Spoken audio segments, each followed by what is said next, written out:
Oh no, guys. It's freezing cold out here. And you guys being an old Ford owner, you've got to understand the broken fuel gauges. I ran myself plumb out of fuel. Time to phone a friend. Hey babe, yeah, I'm at the corner of Baumfolk and Timbuktu. Will you come bring a 5-gallon gas can full of diesel? It's freezing out here, babe. Hurry up. Oh, thank God. Here she is, guys. Whew. Hopefully she brought me some fuel. And this information is not just for if you run out of fuel. If you're working on your truck, maybe changing an injection pump, changing a lift pump, changing the fuel selector valve, something like that, that you're going to end up with air in the system, this is how you bleed it. You done run your truck out of fuel. First, you get her filled back up. Now, I suggest you keep just a little fuel in that jug. I'll show you why.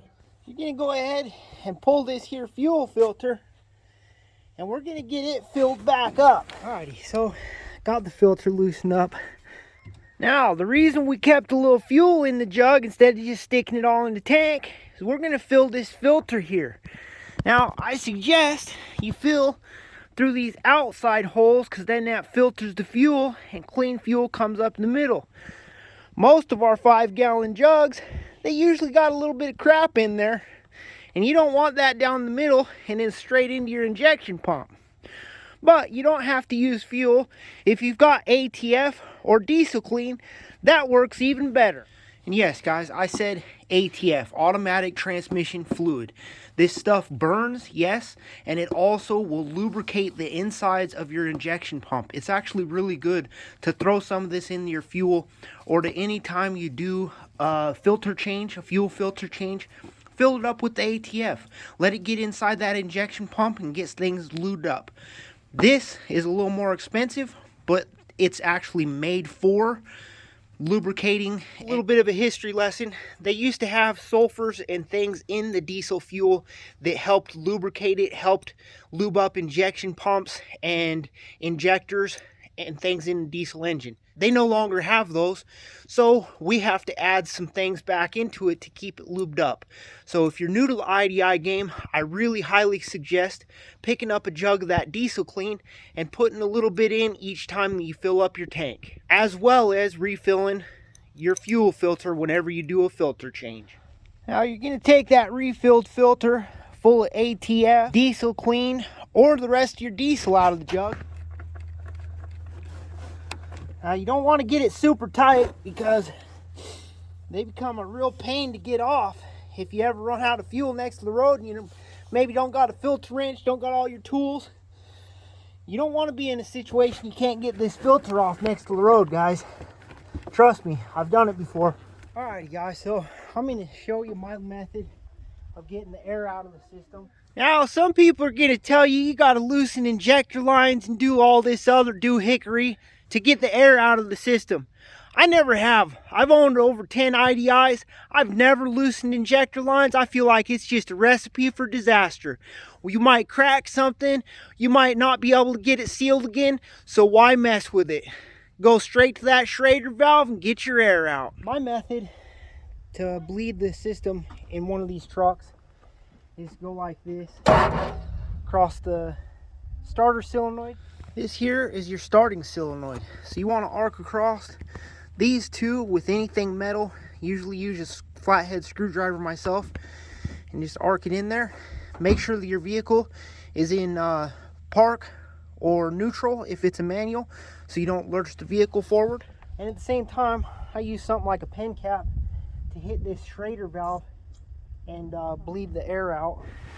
You've got this Schrader valve here, and you push in that little center piece just like on a bicycle tire or a car tire, and it lets the pressure out from the inside. This here is a 6.9 IDI housing, and it's the same principle, but the fuel filter housing looks just a little different. This here is a 7.3 housing, and this is your Schrader valve. That's where you want to bleed from. This is a fuel return. This here is the fuel heater. This here is the sensor that tells you if it's clogged.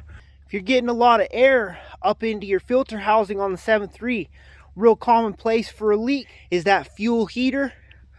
I'll have a link in the description about deleting that guy. It's really not needed, and you'll get rid of a lot of headaches in the future by just not having it and not having that potential leak spot to let air into your system.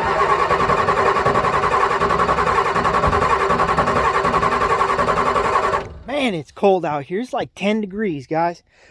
But you want to crank on that thing until it's pushing fuel out of that Schrader valve, not just air. Actually getting a bit of fuel, so should be all right.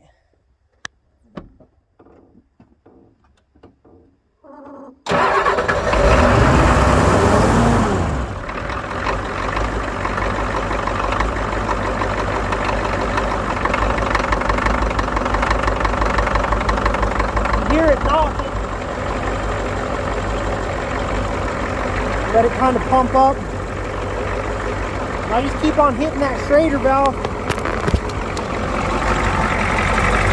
Keep hitting this valve, getting that air out.